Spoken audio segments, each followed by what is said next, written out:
سلام، خوش اومدیم به کانال خودتون. جیبتون پرپول و تنتون سلامت.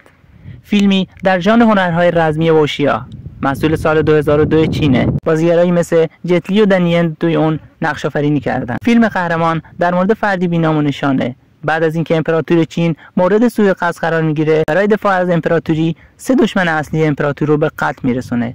اما زمانی که برای ملاقات با امپراتور احضار میشه، امپراتور حرفای اونو باور نکرده.